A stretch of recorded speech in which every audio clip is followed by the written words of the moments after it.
bem-vindo, bem-vinda a mais um Estudo Bíblico. Obrigado por estar do outro lado, prestigiando o meu canal e dando apoio para o meu estudo pessoal. Espero que você esteja aproveitando. Eu liberei a parte de comentários, tá? Para quem não reparou, agora vocês podem fazer comentários, tá? Compartilhar aí, tirar dúvidas, enfim, criticar também. Estou aberta a isso, tá? Bom, no vídeo passado eu comecei o livro de Números, que é o quarto livro da Bíblia. Falei um pouquinho sobre o censo, né? Que Deus pediu para que Moisés contasse o povo, né? Cada líder contasse os homens acima de 20 anos para um possível alistamento militar.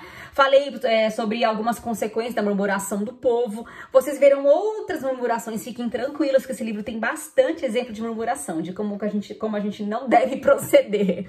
Bom, agora falando aqui, né, do capítulo 13, Deus pede para que os homens, os líderes, reconheçam a terra de Canaã, a terra que ele sempre tem falado que vai dar para o povo. Vamos lá, vamos ler.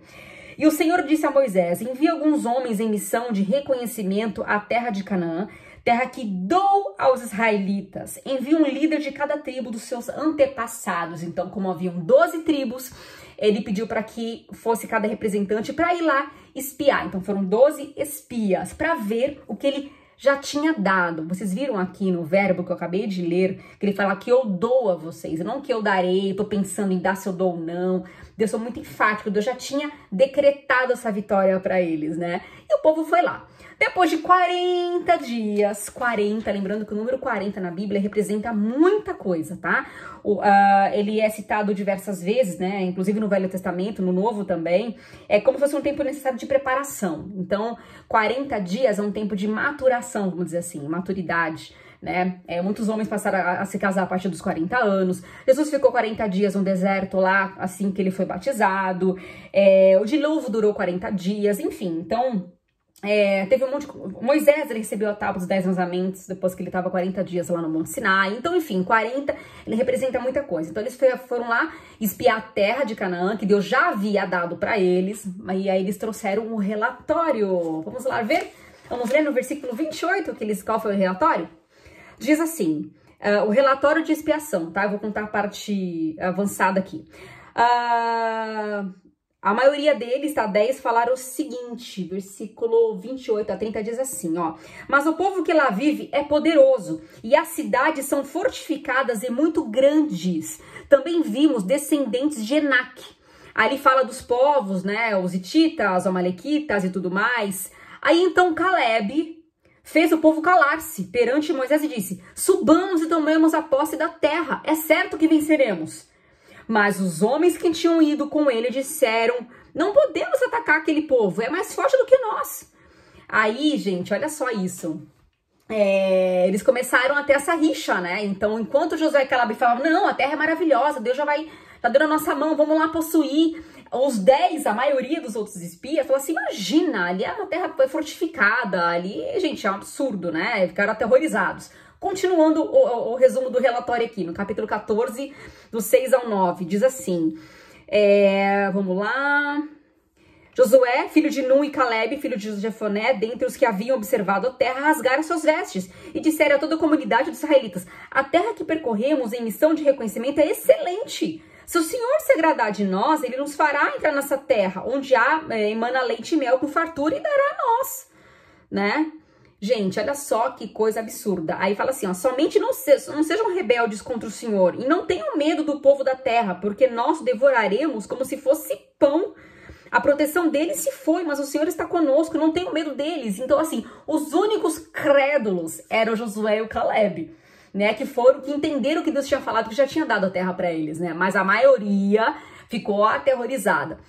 Só dando uma repassada aqui, mas por que eles ficaram tão aterrorizados? Porque eles vieram do Egito, como todo mundo sabe, né? A única cidade fortificada que era cercada por muralhas no Egito era a cidade de Ramsés, que eles saíram, foi a última que eles moraram. Então eles só tinham visto muro, uma cidade murada, lá. Só que lá em Canaã era diferente. Cada cidade, ela tinha um muro de proteção. Então eles pensaram assim, a gente nunca viu um negócio desse. A cidade, ela é blindada. Imagina ter que derrubar cada muro para entrar na cidade, né? Então eles pensaram com essa mentalidade também.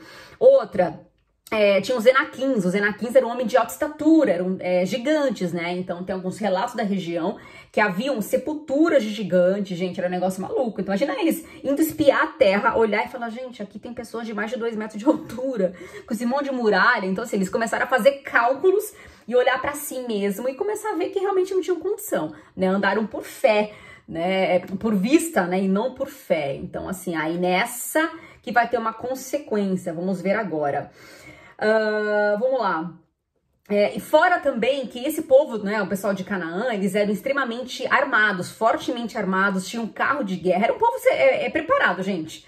Já o povo dos israelitas, eles andavam com uma primitiva, era lança, era uma espadinha, né, era, como é que se diz aquele, estilingue, né, eles tinham coisa, gente, muito simples, eles não tinham uma visão de guerra, né, eles eram pastores, então assim, eles realmente se depararam com uma realidade que falaram assim, a gente não vai conseguir, não, Deus não tá com a gente. Então, o povo ficou revoltado, ficou bem revoltado, falando assim, então tá, vocês estão levando a gente para poder morrer na mão dos inimigos. Eles vão pegar nossos filhos como despojos de guerra, é isso? E começaram a se levantar contra o Josué, contra o Caleb, que eram os otimistas, né, dos espias, e Moisés, eles ameaçaram matá-los mesmo, apedrejados. Aí Moisés começou a orar para Deus, e Deus ficou super irado, falou assim, eles não estão acreditando na minha palavra, eu jurei por mim mesmo que eu daria para eles a terra, e vim falar que eles vão perder os filhos deles por despojos de guerra, tô achando que eu vou fazer isso com eles? Não, vou acabar com eles agora.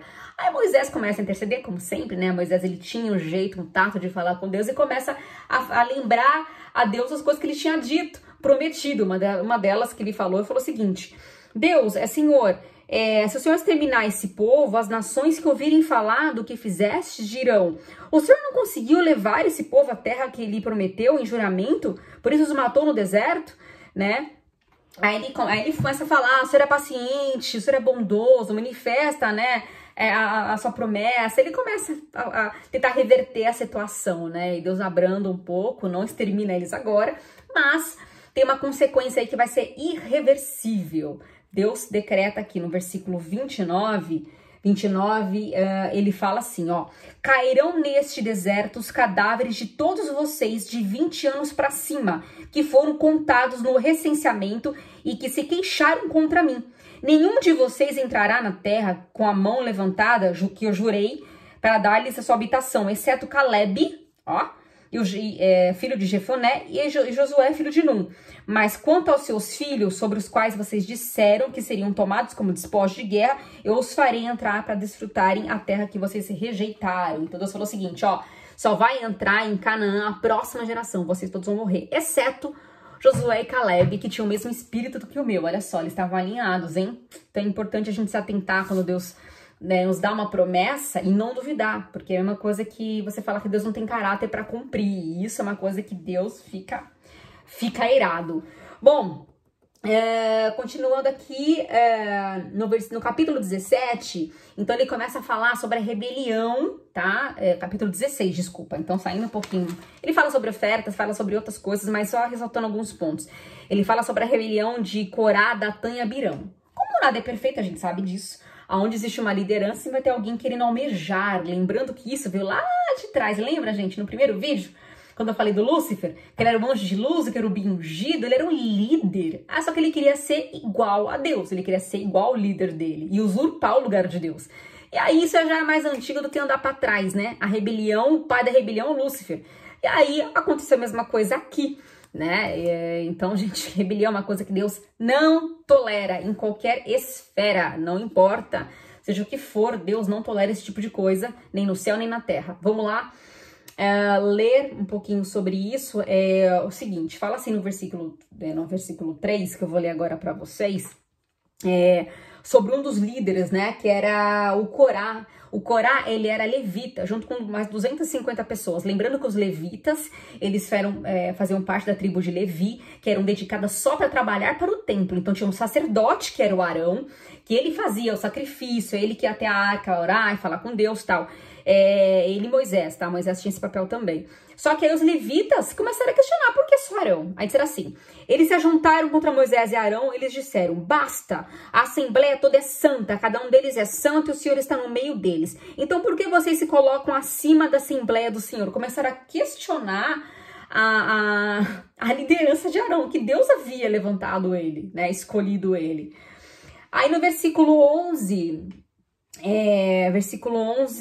fala o seguinte, vamos lá.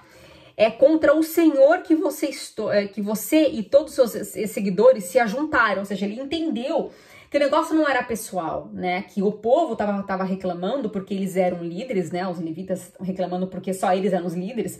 Mas ele falou assim, foi Deus que nos levantou, não fomos nós que nos auto-intitulamos, né? Vocês estão indo contra Deus, né? Gente, desculpa pelos nés, tá? Cada 5 palavras, 6 são né. Desculpa, vou melhorar nisso.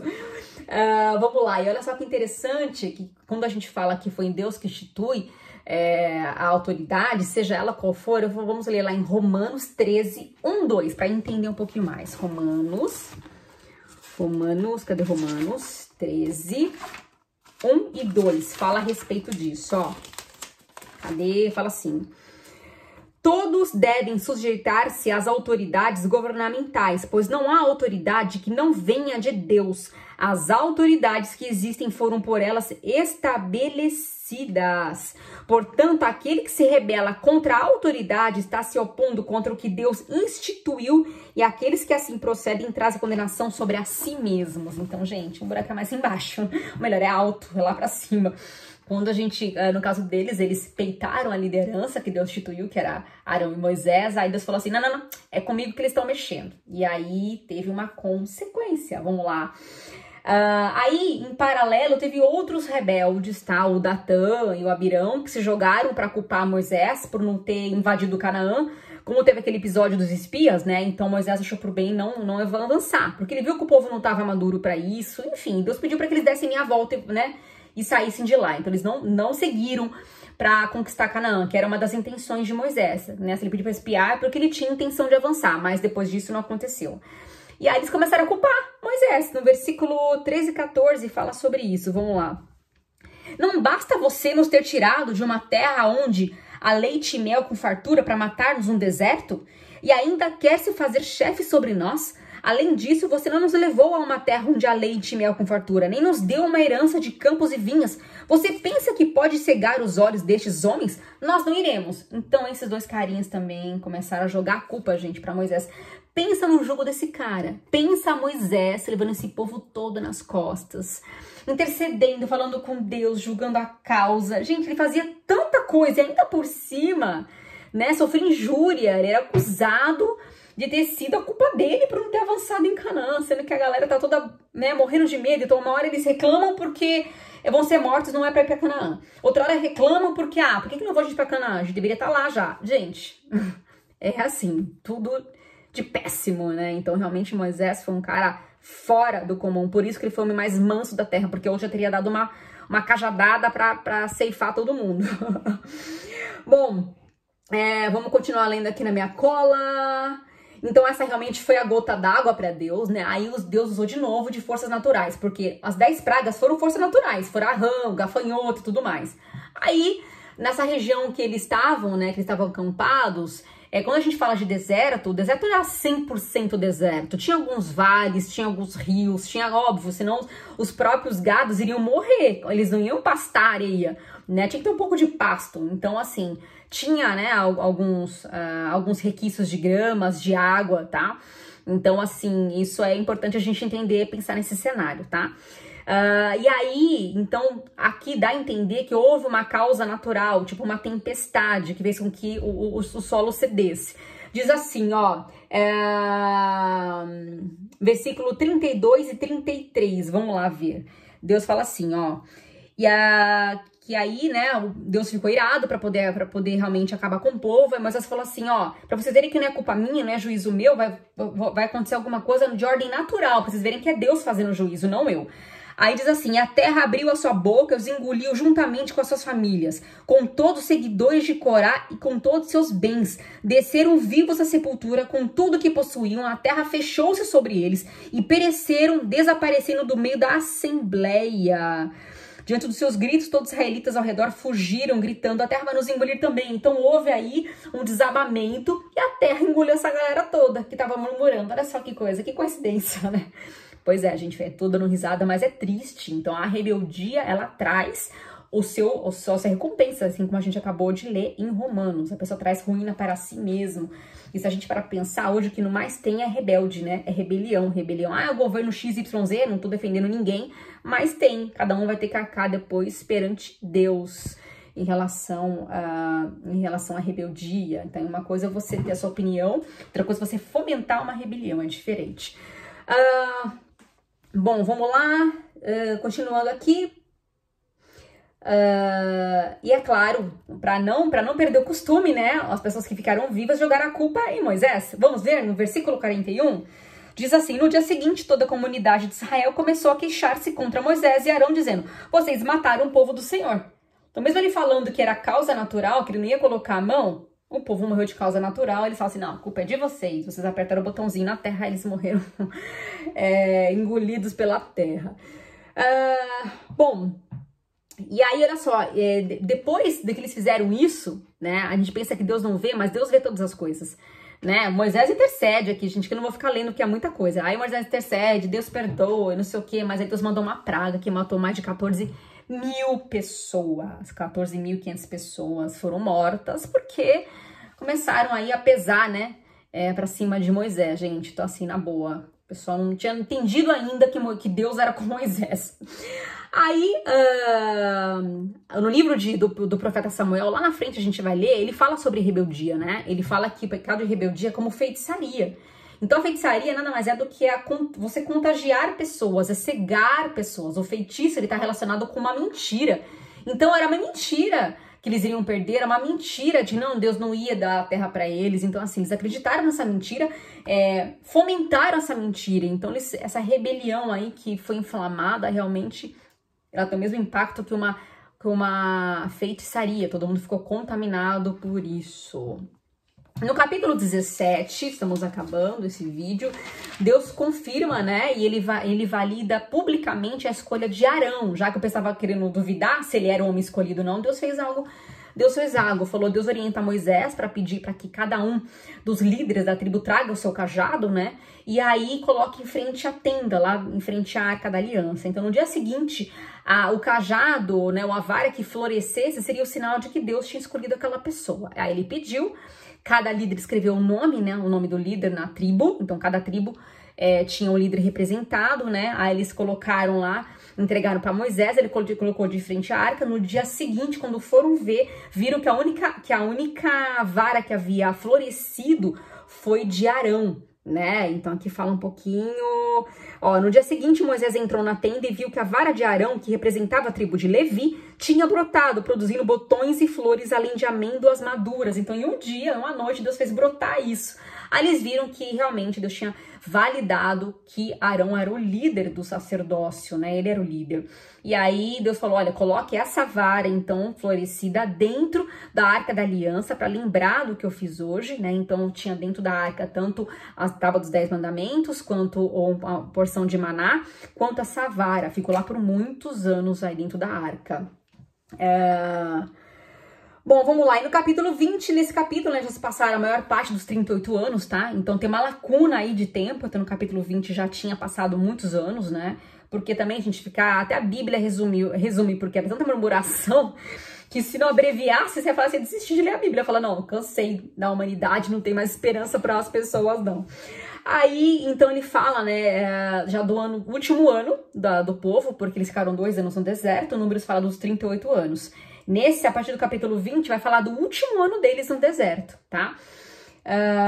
Inclusive, nesse período, nesse último ano, vai morrer todos os irmãos. Primeiro a morrer foi a Miriam. A Miriam, ela foi irmã de Moisés, tá? Que quando ele tava lá atrás, ele era um bebezinho, né? O faraó queria matar os bebês. Ela, com 10 anos, foi orientada pela mãe, Joquebede, para acompanhar o cestinho dele. Então, quando o cestinho de Moisés parou lá no palácio do faraó, ela falou, você não quer amamentar ele? E aí Deus usou a vida da Miriam, irmã mais velha, para poder livrar Moisés. Então ela teve um papel importante, apesar da rebelião que ela fez há pouco tempo, ela foi recolhida aí, né? Morreu com 130 anos.